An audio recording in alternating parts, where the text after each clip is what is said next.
The smell of burning incense mixed with cigarette smoke as Admiral Isoroku Yamamoto crushed his lucky strike into the ashtray aboard the flagship Nagato, the weight of Japan's survival pressing against his shoulders like the humid Hiroshima Bay air. This moment, late July 1941, would determine whether the rising sun would illuminate a new empire or be extinguished by the economic noose tightening around Japan's throat. The recent American and British asset freeze had severed access to 80% of Japan's oil supply, leaving the Imperial Navy with fuel reserves that would last 18 to 24 months at wartime consumption rates. Every drop of aviation gasoline, every gallon of bunker fuel burned in training exercises brought the empire one step closer to industrial paralysis. Yamamoto understood mathematics better than most admirals understood sentiment. At 57, the commander-in-chief of the combined fleet had spent enough time in America at Harvard as naval attaché in Washington to recognize the industrial colossus awakening across the Pacific. Steel production ratios, shipyard capacity, aircraft manufacturing potential, the numbers painted a picture that made his staff officers uncomfortable when spoken aloud in the flag spaces deep within Nagato's armored citadel.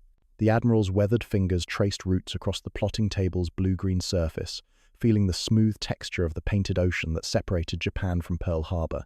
3,300 nautical miles of empty Pacific, patrolled by American submarines and watched by American reconnaissance flights. His staff had calculated fuel consumption down to the last barrel, accounting for weather delays, combat maneuvering, and the sprint home after striking the Pacific Fleet's battle line. "A preemptive blow is our only chance," he had argued before the Navy General Staff, his voice carrying the quiet authority earned through decades of gunnery practice and fleet exercises.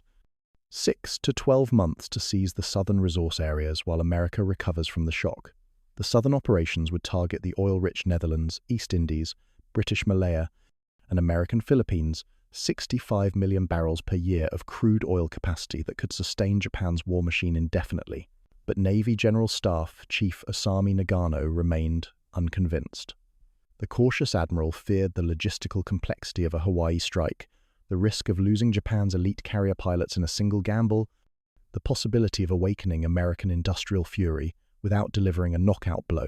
Behind closed doors in the Navy Ministry, heated arguments echoed through corridors that reeked of floor polish and the acrid bite of mimeograph ink. The resistance frustrated Yamamoto beyond diplomatic politeness.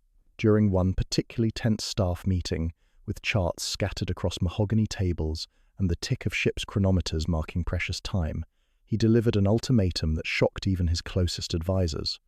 Approve the Pearl Harbor operation or accept his resignation. The threat sent tremors through Japan's naval hierarchy. Losing Yamamoto would cripple morale and rob the combined fleet of its most experienced strategic mind. Political compromise emerged by autumn. 2 imperial conferences would be scheduled, November 5th and December 1st. The first would establish the principle of war if negotiations fail, while the second would formally approve operations against the United States, Britain, and the Netherlands. Pearl Harbor would be paired with simultaneous invasions across the Pacific, a coordinated assault designed to paralyze American response while Japanese forces secured their defensive perimeter from Burma to Rabaul. Meanwhile, Commander Minoru Genda, 37 years old and possessed of the tactical brilliance that had revolutionized carrier operations, worked 18-hour days refining the air plan. His vision was elegant in its lethality. Torpedo bombers skimming battleship row at wave-top height, armor-piercing bombs converted from 16-inch naval shells punching through deck plating, fighters sweeping American airfields to prevent retaliation. Every detail mattered: bomb-fusing delays, torpedo run depths, fighter patrol altitudes. The shallow harbor presented a technical challenge that consumed weeks of engineering effort. At 12 to 14 meters depth, conventional aerial torpedoes would bury themselves in Pearl Harbor's muddy bottom rather than strike their targets. Japanese engineers added wooden tail fins and anti-roll breakers to the Type 91 torpedo, conducting dozens of test drops through late 1941 until they achieved the perfect entry angle and run depth. Think of the pressure crushing down on these men admirals, engineers, pilots, as they calculated fuel loads and bomb weights, while diplomats in Washington delivered increasingly stern ultimatums. Each day brought Japan closer to complete economic isolation, yet each day of preparation increased the chances of detection by American intelligence. If you're watching from anywhere in the world at 4:37 p.m., hit that like button and let me know in the comments where you're tuning in from. This story of desperate calculations and impossible gambles deserves to be heard. The final piece of Yamamoto's chess game was already moving into position. 6 aircraft carriers gathering in the remote anchorage of Hitokapu Bay in the Kurile Islands, their flight decks crowded with the most advanced naval aircraft in the world, their fuel bunkers topped off for a journey that would either save the Japanese Empire or condemn it to destruction. Emperor Hirohito's gloved hands remained motionless on the lacquered table as Navy Minister Shigetaro Shimada read the final authorization for war, the sound of silk rustling against wood barely audible above the distant rumble of Tokyo traffic on this grey December 1st morning. The path to this moment had been carved through weeks of desperate diplomacy and military preparation, each failed negotiation in Washington bringing Japan closer to a point of no return. 2 imperial conferences had sealed the empire's fate, the first on November 5th, establishing the principle of war if negotiations fail, and now this final gathering authorizing simultaneous operations against 3 empires. The mathematics were unforgiving, Japan's oil reserves ticking down like a stopwatch toward industrial collapse. The November 5th conference had unfolded in the imperial palace's most formal chambers, where the scent of incense mingled with the metallic taste of anxiety in every participant's mouth. Prime Minister Hideki Tojo had presented the stark alternatives: accept American demands to withdraw from China and Manchuria, abandoning a decade of territorial gains and economic investment, or seize the initiative through coordinated strikes across the Pacific. The Emperor, maintaining the reserved demeanor that protocol demanded, had asked detailed questions about American reaction and diplomatic consequences, his voice barely above a whisper in the silk-lined room. Now, 4 weeks later, the December 1st conference made it official. Operations would commence against the United States, Britain, and the Netherlands if final negotiations collapsed. Pearl Harbor was no longer a contingency plan, it was synchronized reality, timed to the minute with landings at Kota Baru in Malaya and airstrikes on Clark Field in the Philippines. 3 empires would be struck within hours, a coordinated assault designed to shatter the existing Pacific order before anyone could respond effectively.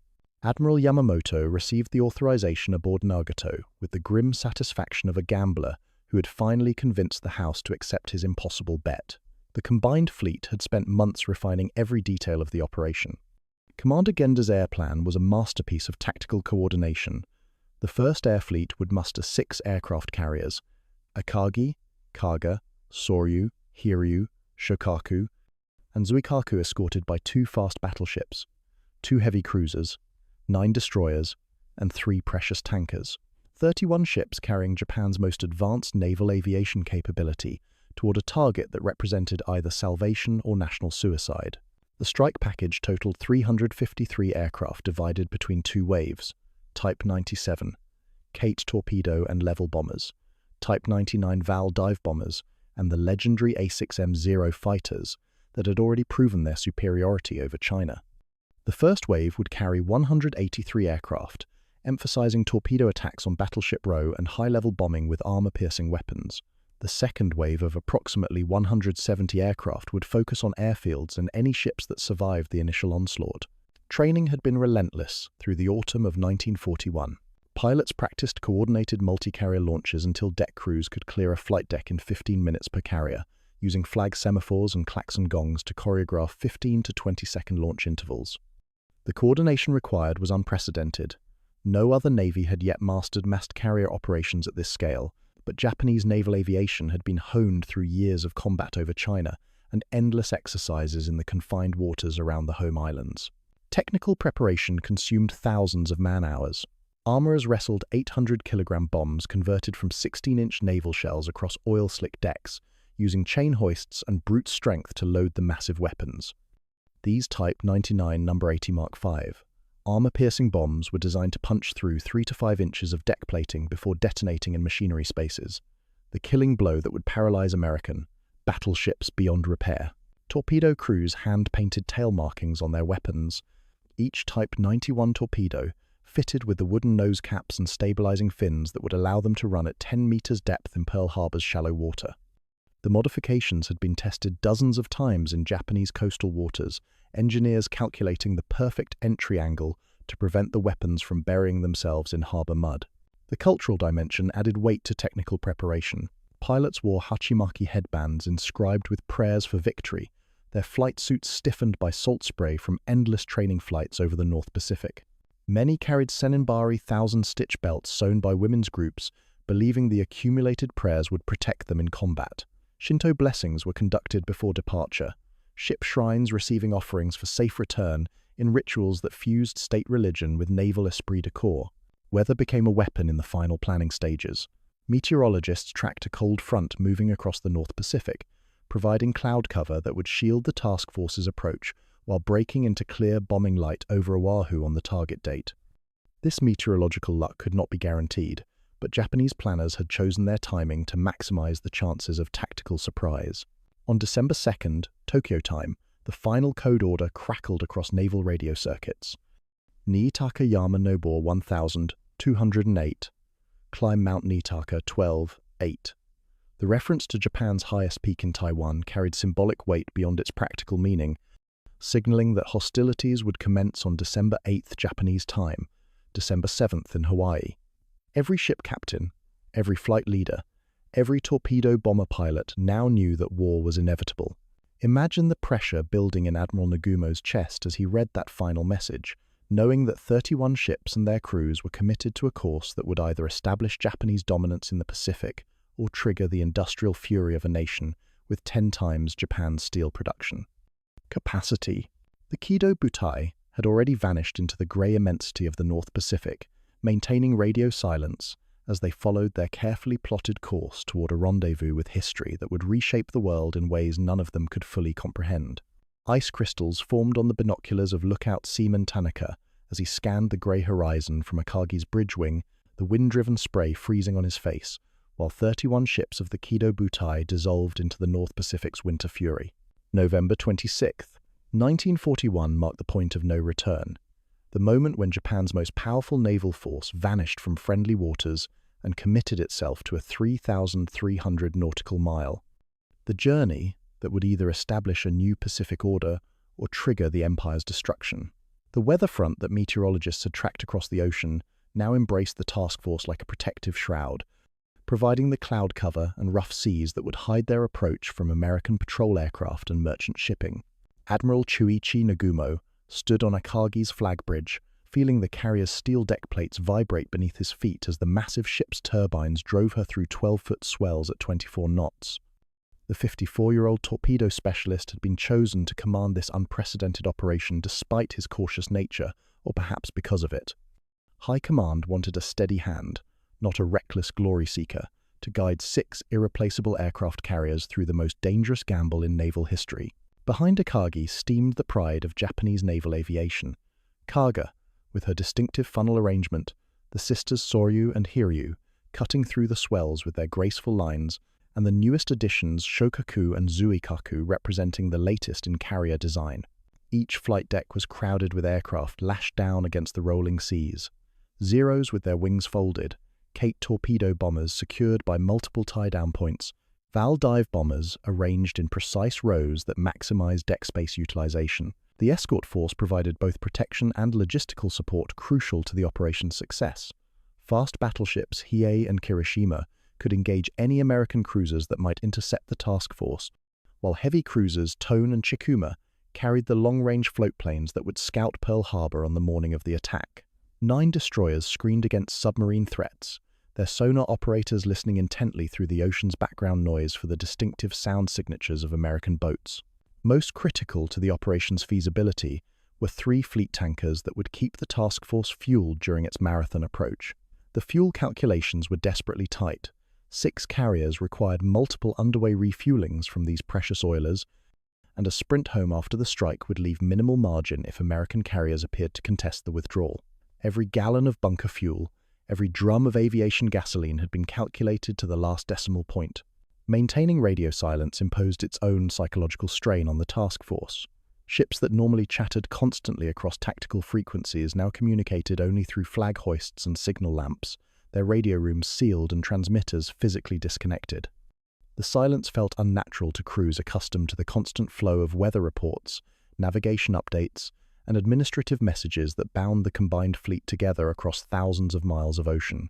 Life aboard the carriers settled into a rhythm dictated by the North Pacific's harsh conditions. Crew spaces reeked of wet wool, salt-soaked uniforms, and the distinctive smell of men living too close together in steel compartments.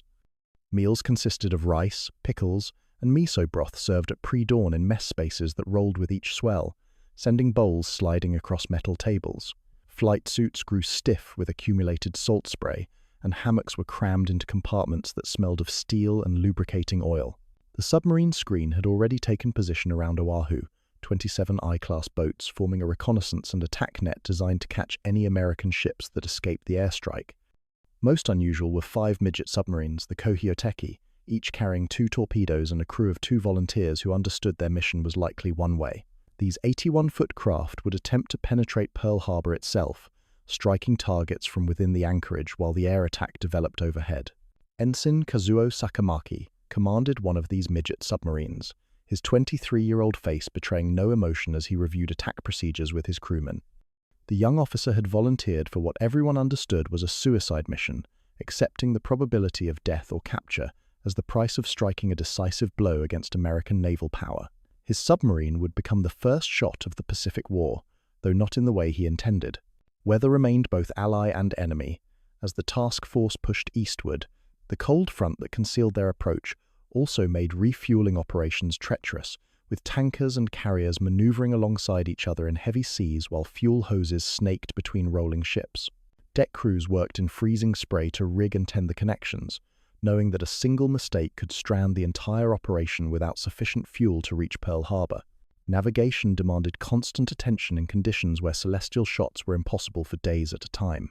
Dead reckoning based on compass courses and estimated speeds accumulated errors that could place the task force hundreds of miles off course, while the need to maintain radio silence prevented them from requesting position fixes from shore-based stations.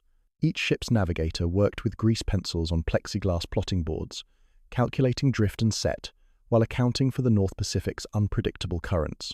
Aircraft maintenance continued, despite the challenging conditions. Mechanics worked in hangar spaces that condensed moisture from their breath, checking engines and control surfaces on planes that would soon face combat over the most heavily defended naval base in the Pacific. 0 fighters received special attention. Their mix of 7.7mm machine guns and 20mm cannon represented Japan's technological edge in air combat, but that advantage would mean nothing if mechanical failures grounded them during the attack. The psychological pressure on pilots and aircrew intensified as they drew closer to their target. Many wrote final letters to families, knowing these might be their last words if the Americans proved more prepared than intelligence suggested.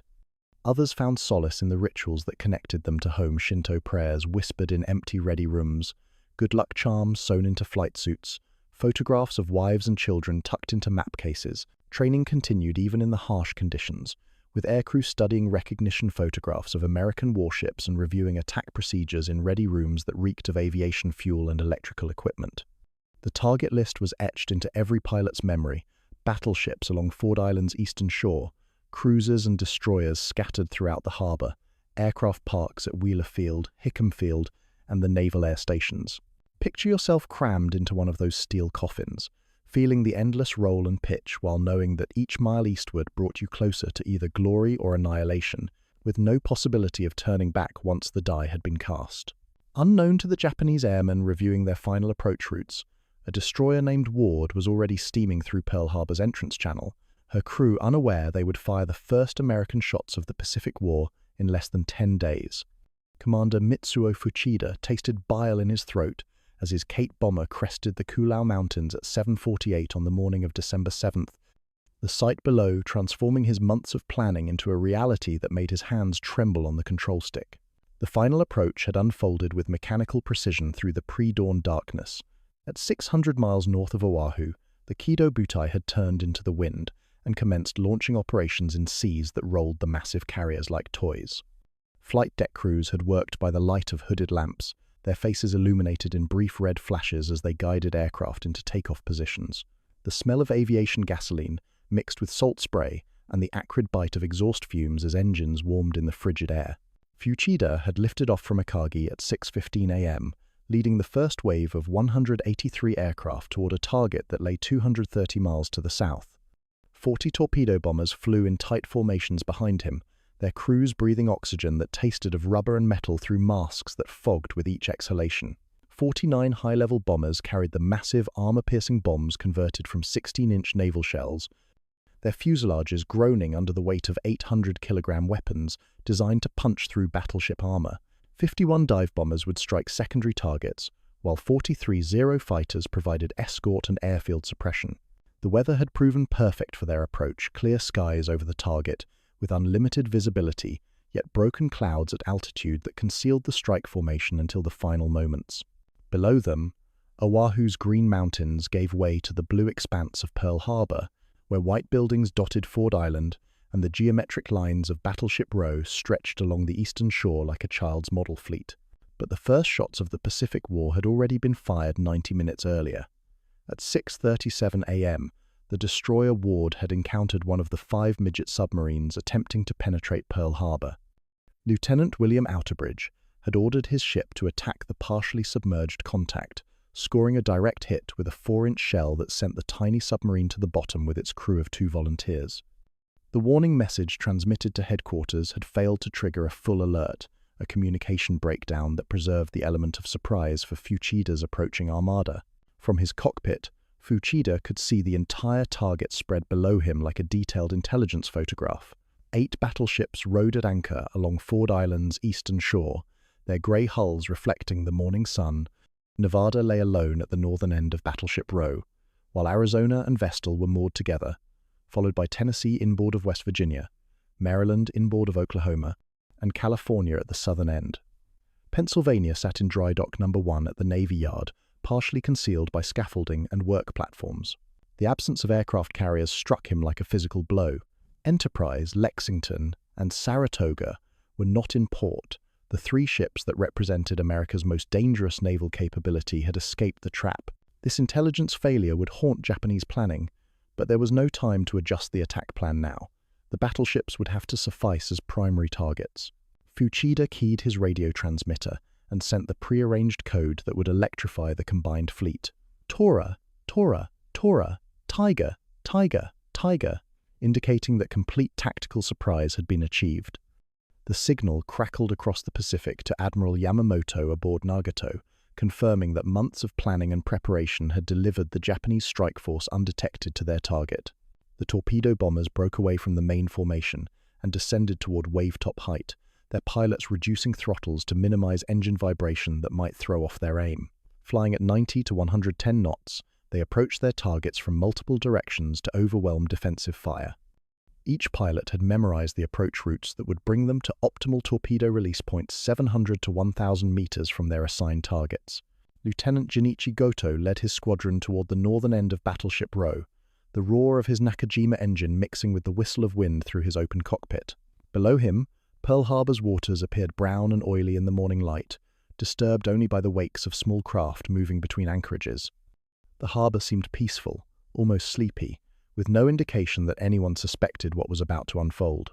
At 20 to 30 meters altitude, Goto's bombardier released their Type 91 torpedo, the weapon entering the water with a splash that sent spray across nearby fuel barges. The wooden nose cap broke away as designed, allowing the torpedo to settle into its programmed run at 10 meters depth. White bubbles marked its track as it raced toward Oklahoma at 35 knots, the culmination of months of engineering work and testing in Japanese coastal waters. Simultaneously, the high-level bombers began their attacks from 14,000 feet, their bombardiers peering through telescopic sights at the battleships arrayed below. The massive armor-piercing bombs fell in long arcs, their fins stabilizing their descent as they gathered speed. These converted naval shells were designed to penetrate deck armor before exploding in machinery spaces, the killing blow that would paralyze American battleships beyond any hope of quick repair. At 8:06 a.m., one of these armor-piercing bombs struck Arizona near turret number 2, penetrating the forward magazine and triggering a catastrophic explosion that lifted the 30,000-ton battleship bodily in the water. The detonation created a white-orange geyser that punched skyward with such violence that pilots 10 kilometers away felt the shockwave buffet their aircraft. Black smoke billowed upward in a pillar that would be visible from every corner of Oahu. Dive bombers pushed over at 55 to 60 degrees, their pilots fighting against G-forces that pressed them into their seats as they plummeted toward cruisers and destroyers scattered throughout the harbor. Bomb fuses were set for delayed detonation to ensure the weapons exploded within machinery spaces rather than glancing off armor plating.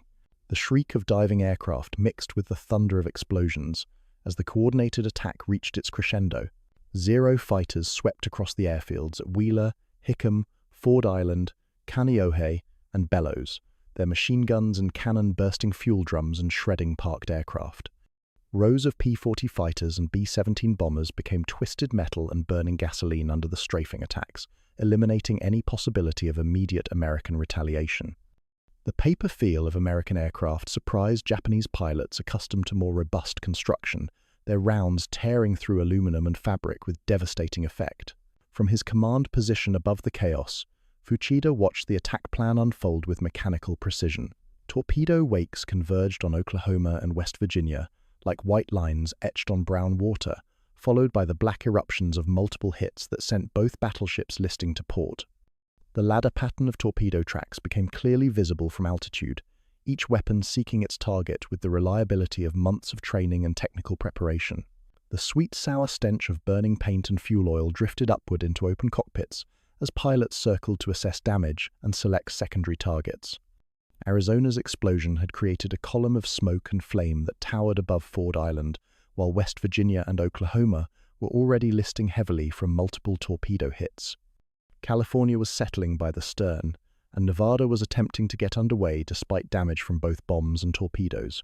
Imagine watching this choreographed destruction from a cockpit that reeked of gasoline fumes and hot metal, knowing that each explosion below represented months of American industrial effort, reduced to twisted steel and human casualties. But even as the first wave achieved devastating success against the battle line, Fuchida knew that the absence of American carriers meant the most dangerous targets had escaped, and somewhere in the Pacific, those flat tops were already turning toward Pearl Harbor with revenge burning in their crews' hearts. Smoke from Arizona's funeral pyre stung the eyes of Seaman First Class Donald Ross as he dragged another wounded sailor toward Nevada's stern, the battleship's deck plates vibrating under his bare feet as the great ship struggled to escape Pearl Harbor's killing waters. 9:24 a.m. marked the arrival of Lieutenant Commander Shigekazu Shimazaki's second wave, 170 aircraft, diving through the black smoke columns that now towered above Oahu like funeral pyres for American naval supremacy. The psychological landscape had shifted dramatically in the 90 minutes since Fuchida's first strike. What had begun as a peaceful Sunday morning anchorage was now a hellscape of burning fuel oil, twisted steel, and men fighting for their lives in waters slicked with petroleum and blood. The second wave faced a vastly different target environment than their predecessors. American anti-aircraft guns were now fully manned and firing, their crews having overcome the paralyzing shock of surprise attack. 5-inch guns thundered from ships still capable of resistance, while smaller weapons added their distinctive chatter to the growing defensive barrage.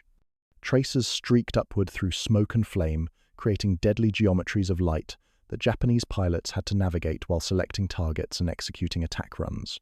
Nevada's attempt to reach open water had turned her into a magnet for every available Japanese aircraft. The battleship had been the only capital ship to get underway during the attack, her crew having slipped her moorings and begun the tortuous journey toward the harbour entrance. Black smoke poured from her stack as her boilers drove the 32,000-ton vessel through waters littered with debris, oil slicks, and the flotsam of military disaster. But Nevada's escape attempt made her the highest priority target for Shimazaki's bombers. If the battleship reached the channel and sank there, she would block Pearl Harbor's entrance for months, trapping the surviving fleet inside the anchorage. Valdive bombers screamed down at the moving target, their pilots compensating for the ship's forward motion while avoiding the increasingly intense anti-aircraft fire rising from her gun crews.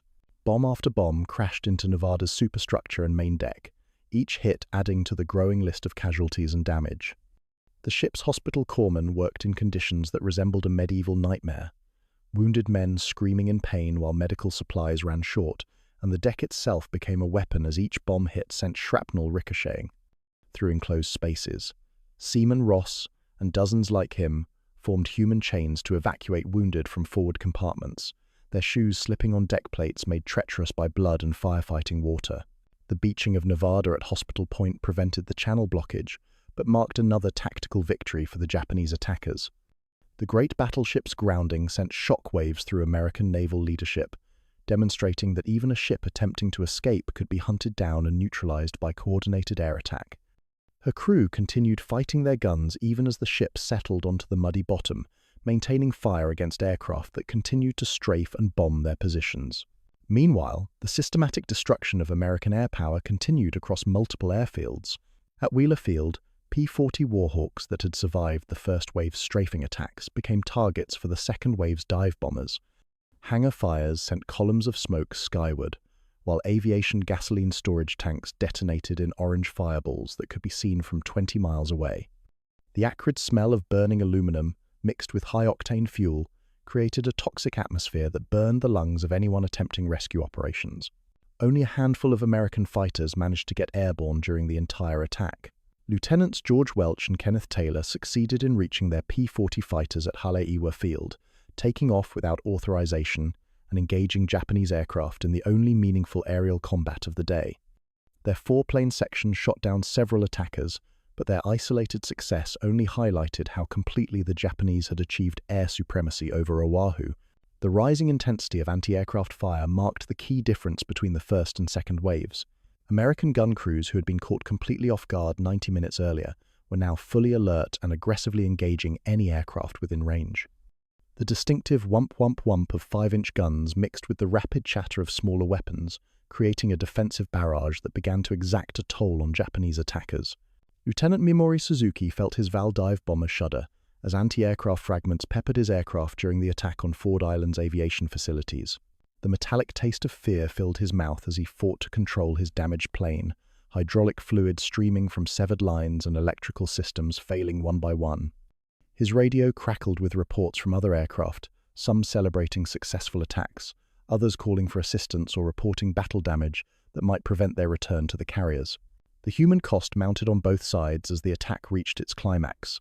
In Arizona's forward magazines, the armor-piercing bomb that had triggered the catastrophic explosion left over 1,000 sailors dead or missing, their bodies either vaporized by the blast or trapped in compartments that became steel coffins as the ship settled to the bottom.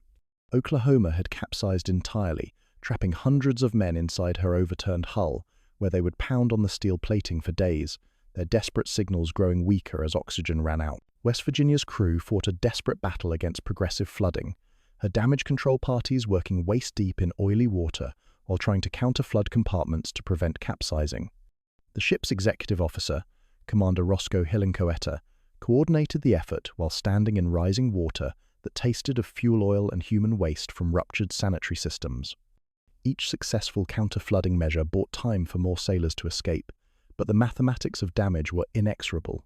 California's crew faced a different challenge as their ship settled slowly by the stern, her propellers disappearing beneath the surface, while damage control teams fought to save what they could. The battleship's commanding officer remained on the bridge, even as water reached the main deck, directing evacuation efforts while ensuring that classified materials were either secured or destroyed rather than falling into enemy hands. The psychological impact on survivors would prove as lasting as the physical damage to ships and aircraft. Sailors who had awakened to a peaceful Sunday morning now found themselves fighting for their lives in an environment that challenged every assumption about American invulnerability.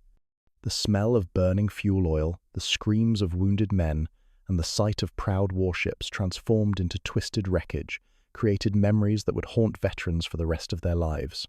Japanese aircrew reported their own psychological strain as the attack progressed. The initial euphoria of achieving complete surprise gave way to the grim reality of combat losses as American defensive fire intensified.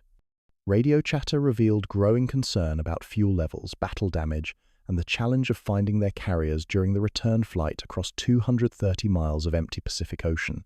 Picture yourself trapped in Oklahoma's overturned hull, water rising around your ankles while the sounds of battle fade overhead, knowing that your survival depends on rescue teams finding you before the air runs out or the rising tide drowns you in the darkness.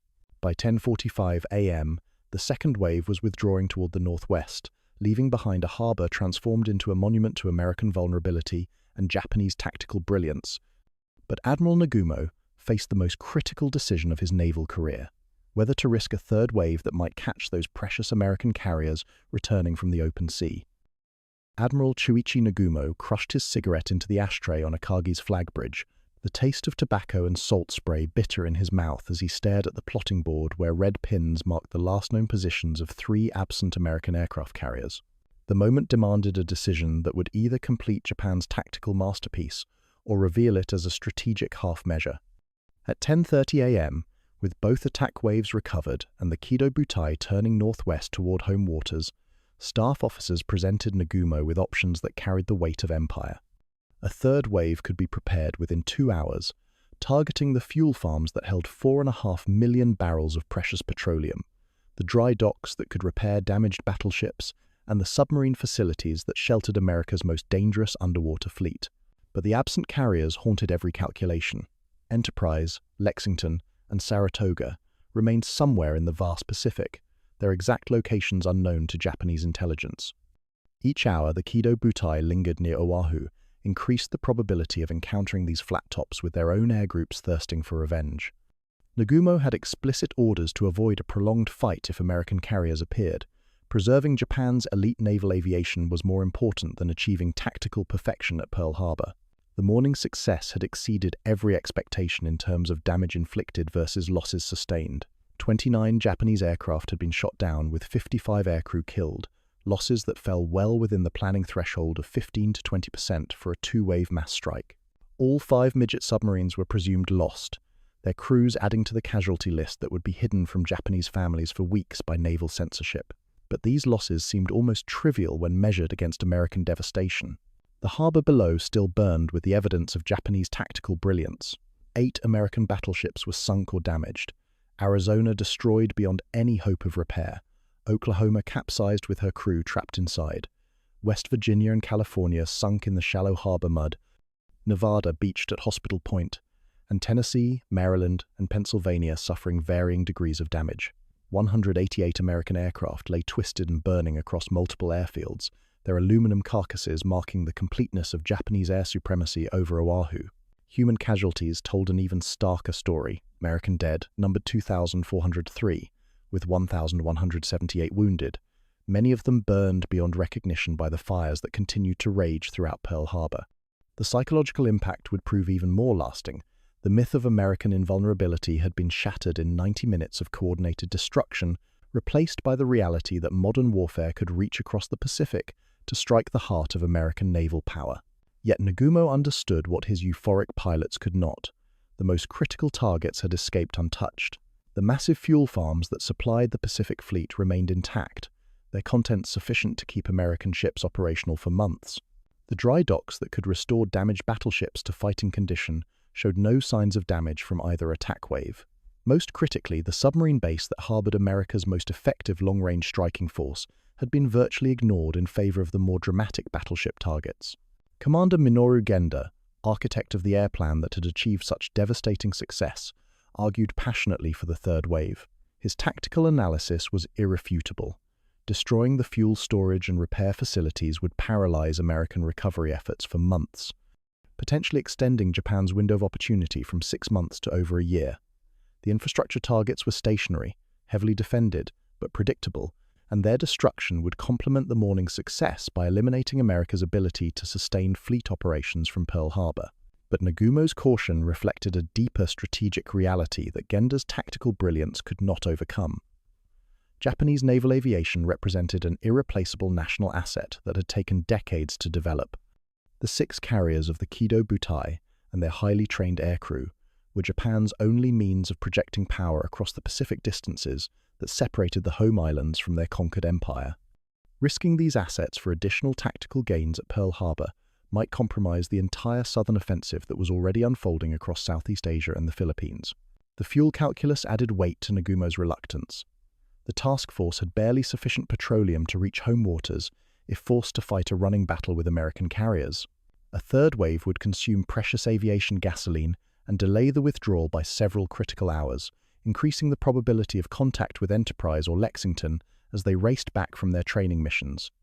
Japanese tankers were already preparing for the dangerous process of refueling at sea, their crews knowing that any combat would make such operations impossible. Radio intercepts added to the uncertainty surrounding American carrier locations. Signal intelligence suggested increased naval communications activity, but the exact positions and intentions of the missing flat tops remained unknown. Nagumo's staff calculated that Enterprise might already be within striking range of the Kido Butai, her air group armed with torpedoes and dive bombers that could inflict crippling damage on Japanese carriers caught at their most vulnerable moment, recovering and refueling aircraft from extended combat operations. The decision crystallized at 10:45 a.m. when Nagumo formally aborted any additional strikes and ordered the task force to maintain course for home waters. The Kido Butai retained 40% of its ordnance bombs and torpedoes that could have completed the destruction of Pearl Harbor's infrastructure, but preserving striking power for the southern offensives took precedence over tactical perfectionism. 300 miles to the west, Admiral Yamamoto received the attack reports aboard his flagship Nagato with mixed emotions that reflected the morning's strategic complexity. The tactical success exceeded every expectation. American battleship strength had been eliminated as a factor in Pacific naval warfare for months or years to come, but the strategic incompleteness troubled the combined fleet commander, who understood that wars were won by destroying the enemy's capacity to fight, not merely his willingness to engage in immediate battle. The Navy's own post-raid reconnaissance photographs would later show the intact tank farms and dry docks with painful clarity. Staff officers reportedly circled them on prints with pencils, creating a silent record of opportunity lost to excessive caution. The industrial infrastructure that could have been eliminated in 2 hours of additional bombing would instead support American recovery efforts that would return Pearl Harbor to full operational status within months. Imagine standing on a Kagi's bridge wing at that moment, watching the smoke columns from Pearl Harbor fade over the horizon, while knowing that your decision to preserve the fleet might have traded tactical completeness for strategic opportunity that would never come again. But unknown to Nagumo and his staff, their greatest intelligence failure was already steaming toward Pearl Harbor from the northwest, where Enterprise was racing home with an air group that would arrive just hours too late to catch the Japanese task force still within striking range. Oil-soaked water lapped against the overturned hull of Oklahoma as shipfitter First Class Julio de Castro pressed his ear to the steel plating, listening for the rhythmic tapping that meant men were still alive in the darkness below. The immediate aftermath of the Pearl Harbor attack revealed the true complexity of modern naval warfare, not just the dramatic destruction captured in photographs, but the grinding mathematics of industrial recovery that would determine the Pacific War's ultimate outcome. By noon on December 7th, American damage control parties were already beginning the Herculean task of salvage and repair that would confound Japanese strategic calculations for years to come. The intact dry docks that Commander Genda had begged to destroy in a third wave now became the foundation of American recovery. Dry Dock No. 1, where Pennsylvania had suffered only minor damage, could accommodate the largest battleships in the Pacific Fleet. More critically, the floating dry docks and repair ships that Japanese planners had dismissed as secondary targets possessed the capability to refloat and restore vessels that appeared to be total losses. West Virginia provided the most dramatic example of American industrial resilience. The battleship had absorbed 7 torpedo hits and 2 bomb strikes, settling to the harbor bottom with her main deck awash and her crew presuming her a total loss. But the shallow water of Pearl Harbor, the same depth that had forced Japanese engineers to modify their torpedoes, now became America's salvation. Salvage teams could work on the sunken battleship's hull while breathing surface air, making repairs that would have been impossible in deep water. California's restoration would prove even more remarkable. The battleship had sunk by the stern after suffering torpedo damage that flooded her machinery spaces, her propellers disappearing beneath the surface while her forward turrets remained above water. American industrial mathematics that Japanese planners had underestimated went to work immediately. Floating cranes, salvage pumps, welding equipment, and specialized repair ships that could restore combat capability to vessels that appeared beyond redemption. The 4.5 million barrels of fuel oil in the tank farms untouched by either attack wave represented 18 months of Pacific Fleet operations at wartime consumption rates. This petroleum reserve would prove more strategically valuable than the battleships themselves, enabling the carrier task forces that would dominate Pacific naval warfare. Japanese planners had prioritized the dramatic destruction of capital ships over the prosaic infrastructure that actually sustained fleet operations. But the most profound miscalculation involved American industrial capacity. Japanese staff officers had calculated that the United States produced 10 times Japan's annual steel output, yet somehow convinced themselves that psychological shock would prevent this industrial colossus from mobilizing effectively. The math was unforgiving. American aircraft production would rise from 19,000 planes in 1941 to 96,000 in 1944, a quadrupling that dwarfed Japan's entire aviation industry. The diplomatic dimension of Pearl Harbor's aftermath created additional strategic problems for Japanese leadership. The 14-part message breaking off negotiations was supposed to reach Washington before the attack began, preserving some veneer of honorable conduct under international law. Instead, encoding and typing delays meant the message arrived after the bombing had started, creating a propaganda disaster that transformed Pearl Harbor into a sneak attack in American public opinion. This timing failure eliminated any possibility of the negotiated settlement that Japanese strategists had secretly hoped might follow their demonstration of military superiority. Instead of shocking America into accepting Japan's Greater East Asia co-prosperity sphere, Pearl Harbor unified American public opinion behind total war against the Axis powers. The attack had awakened precisely the industrial fury that Admiral Yamamoto had warned against in his private correspondence. Within 72 hours, American shipyards received orders for new construction that would eventually total over 100 aircraft carriers of various types. The Essex-class fleet carriers, ordered in immediate response to Pearl Harbor, would form the backbone of the task forces that would carry the war back across the Pacific to Japan itself. Each of these ships represented industrial capacity that Japan could never match: 27,000 tons of steel, sophisticated electronics, and most critically, trained aircrew that American flight schools were already producing at rates that dwarfed Japanese capabilities. Japanese merchant shipping totaled 6 million gross registered tons at the war's outset, barely sufficient to supply the far-flung conquests that Pearl Harbor was designed to protect.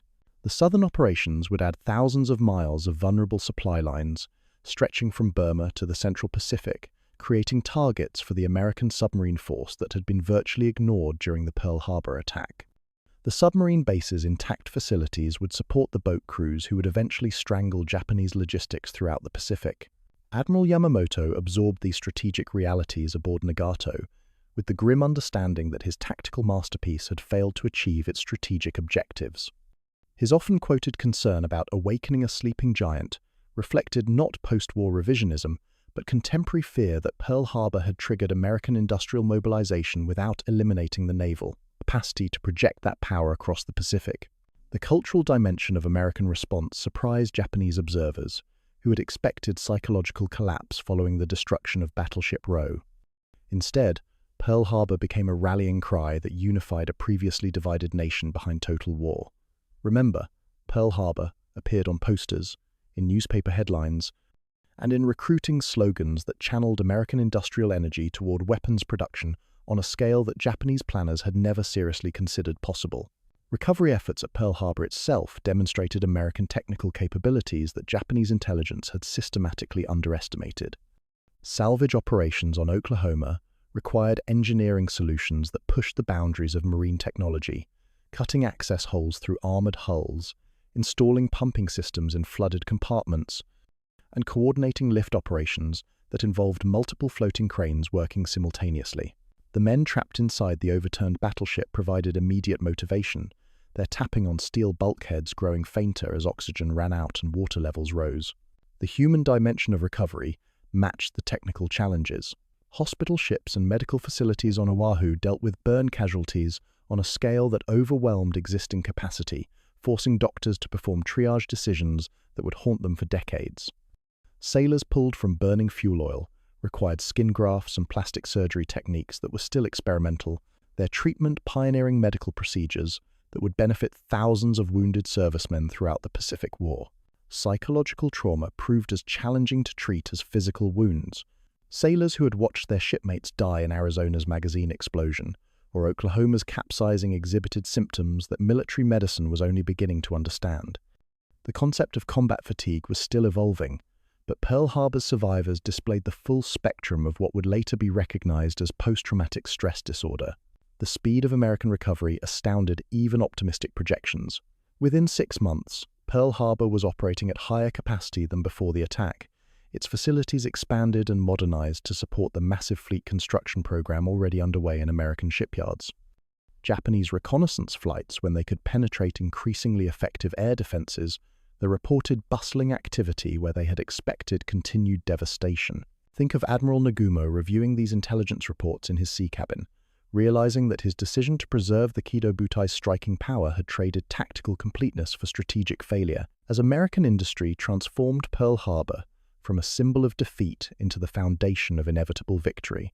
The irony was inescapable. Pearl Harbor's success had ensured Japan's eventual defeat by awakening American industrial capacity while failing to destroy the infrastructure that would support the war effort that would carry the Rising Sun's conquerors back across the Pacific to Tokyo Bay itself. The cherry blossoms were falling around Yamamoto's grave at Tama Cemetery when the news reached Tokyo that the war he had started with such tactical brilliance at Pearl Harbor had ended with Japan's unconditional surrender in Tokyo Bay. But that ending lay nearly 4 years in the future, from the moment when Kido Butai limped home through winter storms to Hashirojima anchorage, their crews celebrating a victory that would prove to be Japan's strategic death sentence. The mathematics that had driven the Pearl Harbor attack, Japan's desperate need for oil, America's overwhelming industrial capacity, the narrow window for southern conquest remained unchanged despite the tactical masterpiece achieved over Oahu. The Nihao incident provided an early glimpse of how completely Pearl Harbor had transformed American attitudes toward Japanese residents and culture. When Airman First Class Shigenori Nishikaichi crash-landed his damaged Zero on the isolated Hawaiian island, local residents initially treated him with the courtesy typically shown to stranded travelers. But when news of Pearl Harbor reached Nihao, the situation deteriorated into a hostage crisis that ended with Nishikaichi's death and the suicide of 2 local Japanese Americans who had assisted him. This seemingly minor incident, a single pilot's fuel miscalculation and navigational error, became a catalyst for the internment policies that would uproot over 100,000 Japanese Americans from their homes on the west coast. Pearl Harbor had not merely damaged ships and aircraft, it had shattered the trust between communities that had coexisted peacefully for decades, replacing it with suspicion and fear that would take generations to heal. The individual stories of Pearl Harbor's participants revealed the human cost of strategic decisions made in Tokyo's war rooms and Washington's policy meetings. Ensign Kazuo Sakamaki, commander of one of the 5 midget submarines, became America's first prisoner of war when his vessel ran aground on Oahu's eastern shore. Captured with his submarine's codebooks and tactical plans, Sakamaki provided American intelligence with detailed information about Japanese capabilities and intentions that would prove invaluable in the campaigns to come. For Sakamaki, survival brought shame rather than relief. The young officer had volunteered for what everyone understood was a suicide mission, expecting either death in combat or ritual suicide if captured. Instead, he spent the war in prisoner camps across the American mainland, working in agricultural labor, while his former comrades died in increasingly desperate battles across the Pacific. His survival became a burden that would haunt him long after repatriation to Japan. Heinrich Sevelo's story took a different trajectory, though it shared the common theme of young men swept up in conflicts that transcended their individual choices. Wait, that's wrong. Heinrich Sevelo was the German machine gunner at Omaha Beach, not a Pearl Harbor participant. The confusion of war stories across different theaters reflects how individual heroism and tragedy repeated themselves throughout the global conflict that Pearl Harbor had helped unleash. The Japanese pilot stories from Pearl Harbor followed their own tragic arc. Many of the elite aviators who had achieved such devastating success over Oahu would be dead within 6 months, their irreplaceable skills lost in the grinding attrition of carrier warfare. At the Battle of Midway in June 1942, 4 of the 6 carriers that had launched the Pearl Harbor attack, Akagi, Kaga, Soryu, and Hiryu, were sunk in a single day, taking with them the veteran aircrew, who represented Japan's only advantage in Pacific naval warfare. Commander Mitsuo Fuchida, who had led the first wave over Pearl Harbor and transmitted the famous Tora, Tora, Tora signal, survived Midway only because appendicitis had grounded him during the battle. He would spend the war's final years watching Japan's naval aviation capacity crumble as American industrial production overwhelmed Japanese training programs and aircraft factories. The tactical brilliance that had made Pearl Harbor possible could not be mass-produced like the Essex-class carriers rolling out of American shipyards. Admiral Nagumo's cautious nature, which had saved the Kido Butai from potential destruction during the Pearl Harbor withdrawal, could not save him from the strategic consequences of that very caution. His failure to order a third wave against Pearl Harbor's infrastructure became a source of continuous criticism from more aggressive officers who believed that tactical perfectionism might have changed the war's trajectory. Nagumo would die by ritual suicide on Saipan in July 1944, his death coinciding with the final collapse of Japan's Pacific defensive perimeter. Yamamoto himself fell victim to the intelligence war that Pearl Harbor had intensified. American codebreakers, motivated partly by the desire to avenge Pearl Harbor's victims, intercepted and decoded the flight plan for Yamamoto's inspection tour of forward bases in April 1943. P-38 Lightning fighters shot down his transport aircraft over Bougainville, eliminating the strategic mind that had conceived both Pearl Harbor's tactical success and its strategic limitations.